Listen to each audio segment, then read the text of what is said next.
دنیا کی تاریخ میں ایسی بہت کم سلطنتیں گزری ہیں جنہوں نے ان براعظموں پر 600 سال سے زائد عرصے تک حکمرانی کی۔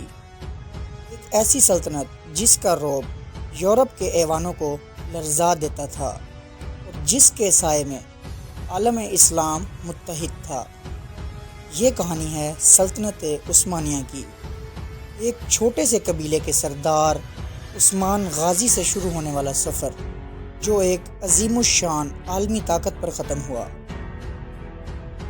13ویں صدی کے آخر میں جب منگولوں کی تباہ کاریوں سے عالم اسلام بکھر رہا تھا، اناطولیہ کی سرزمین پر ایک مرد مجاہد ابھرا جس کا نام عثمان خان تھا۔ عثمان غازی نے اپنے والد ارطغرل غازی کے خواب کو حقیقت کا روپ دیا اور 1299 میں ایک چھوٹی سی آزاد ریاست کی بنیاد رکھی۔ یہی وہ ریاست تھی جو آگے چل کر سلطنت عثمانیہ کہلائی۔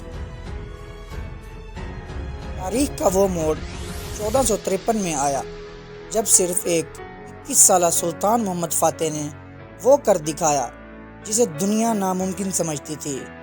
قسطنطنیہ کی فتح نے بازنطینی سلطنت کا خاتمہ کر دیا اور عثمانیوں کو یورپ کے دروازے پر لا کر کھڑا کر دیا۔ اس کے بعد سلطان سلیم اول نے خلافت کی ذمہ داری سنبھالی اور مکہ و مدینہ کے خادم بنے۔ پھر دور آیا سلطان سلیمان علی شان کا، جن کے دور میں یہ سلطنت اپنے عروج کی بلندیوں پر پہنچی۔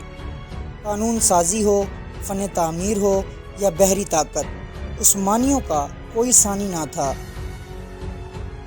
عثمانیوں کی طاقت صرف ان کی تلوار نہیں بلکہ ان کا عدل و انصاف اور بہترین انتظامی ڈھانچہ تھا۔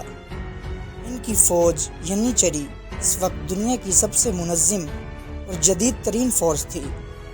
یہاں مختلف مذاہب اور نسلوں کے لوگ امن و سکون سے رہتے تھے۔ عثمانیوں نے جہاں مساجد بنوائیں وہیں شفا خانے اور درس گاہیں قائم کر کے علم کی روشنی بھی پھیلائی۔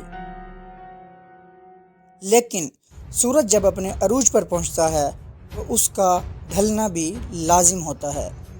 18ویں صدی کے بعد صنعتی انقلاب میں پیچھے رہ جانے اور اندرونی سازشوں نے سلطنت کو کمزور کرنا شروع کر دیا۔ پہلی جنگ عظیم عثمانیوں کے لیے ایک بڑا دھچکا ثابت ہوئی۔ 1922 میں سلطنت عثمانیہ کا خاتمہ ہوا اور 1924 میں خلافت عثمانیہ کا باب ہمیشہ کے لیے بند ہو گیا۔ اگرچہ جغرافیائی نقشے بدل گئے، لیکن عثمانیوں کی چھوڑی ہوئی تہذیب اور تاریخ آج بھی زندہ ہے۔